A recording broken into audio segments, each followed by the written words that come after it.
Алейкум ассалам рахматуллахи ва баракатуху. Сақалдың вәжіп көлемі бір уыс. Себебі хадисте келеді пайғамбарымыз саллаллаху алейхи вассаламдан, оны Фатул Барида Хафиз ибн Хажар келтіреді, Абу Хурайра радиаллаху анхудан, сақалдарыңызды қойың мүшриктерге қарсы, немесе имам Муслим келтіретін хадисте сақалдарыңызды қойың мәжустерге қарсы, немесе яхудилерге, еврейлерге қарсы сақалыңызды қойың деп айтады. Не себептен? Сол кезде яхудилер екіге бөлінетін болған. Сақалды мүлде қырып тастайтын яхудилер болған, сақалды қысқартатын яхудилер болған. Қазіргі арамызда бауырлар, сақалдарыңды қысқартып қойсаң да, ол сақал аты болса болды, уәжібің. Олай емес.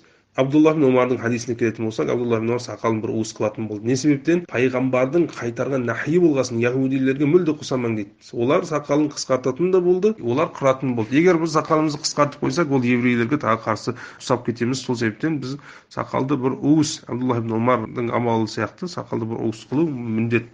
Енді сұрақ, бір уыстан асып кетсе сақалды қысқартуға бола ма, болмай ма? Ахли сунна вал жамааттың 4 мазхабында сәл бір кішігірім ихтилафтар бар. Имам Шафиидің мазхабында сақалды мүлде ұстауға болмайды деп айтады. Бұл фатуаны имам Науави таржих береді. Яғни сақал қанша өссе өсе берсін. Имам Ахмадтың да бір фатуасы осыған ұқсайды. Яғни имам Ахмадтың да бірінші фатуасы солай.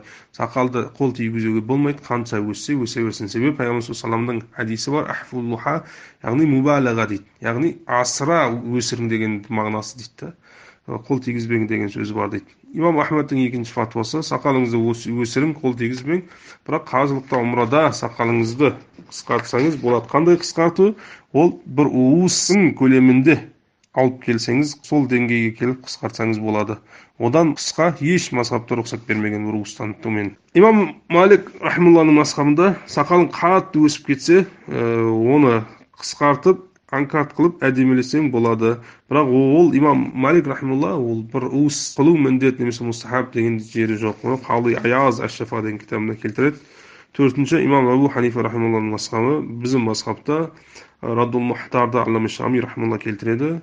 Бір уыстан асып кетсе, оны уыстан артығын кесу мустахаб. Себебі ол пайғамбарымыз саллаллаху алейхи Абдулла ибн Омардың амалы, Жабир ибн Абдуллах, тағы Омар радиаллаху анхудан келтіреді хадис. Омар радиаллаху анху бір сахабаның сақалын ұстап, бір уыстан артығын кескені хадистерде келеді. Немесе Абу Хурайра радиаллаху анхуның өзі де сақалын бір уыстан асып кеткендерін ол қысқартып тұратынын келеді хадистерде. Онда имам Абу Ханифаның мазхабында бір уыстан артығын кесу мустахаб. Бірақ уыстан төмен қылу еш ахли суннаттың бірде-бір ғұламасы фатуа рұқсат берген жоқ.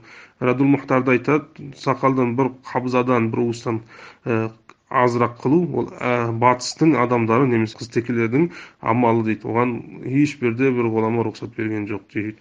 Ва алейкум ассалам ва рахматуллахи ва баракатуху.